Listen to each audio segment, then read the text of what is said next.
months old, babies aren't capable of having nightmares as we know them. Nightmares are something that is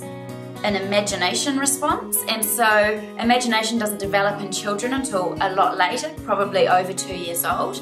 And until your child knows about fear or cognitively learns rational and irrational fear, they're not capable of imagining something to be afraid of. So your 10-month-old won't be going to sleep and having a nightmare about, a monster coming and stealing them out of their room, or things that my 4-year-old son might have a nightmare about. Babies this age are not capable of that kind of mature thought process, especially an unconscious one when they're asleep. So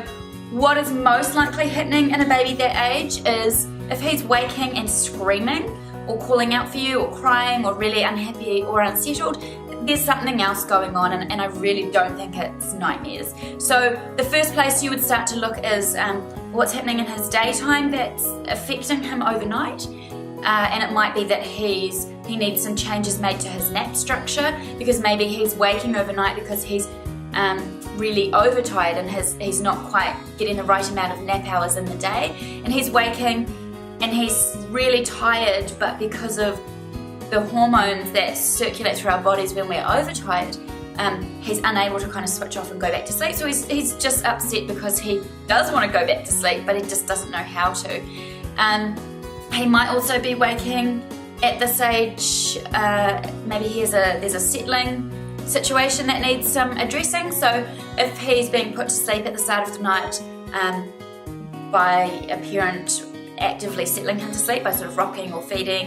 and then he's waking overnight and you're not there, he's, that at that age, that is going to cause a baby some distress, because they're old enough to be aware of what's going on, and they're aware of their surroundings, and they're aware of that you were there when they went to sleep, and they've naturally come out of a nighttime sleep cycle, and you're not there, and you're not rocking them or feeding them, and they're alone, and they're just uncertain, and they want you to come back and give them that association that they need in order to go back to sleep. And in a younger baby, that kind of thing can definitely happen, but it might just be grizzling, maybe a bit of crying and unsettled behaviour. But in an older baby, it can certainly mean that your baby will escalate quite quickly to your baby screaming or seeming like they're in pain or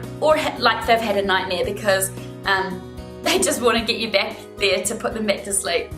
And that's the only way they know how. So I would first look at what's happening in your baby's day, make sure their napping is all lined up to be really, really age appropriate, so that's not having an impact on their nighttime settling and sleep. And then I would also be looking at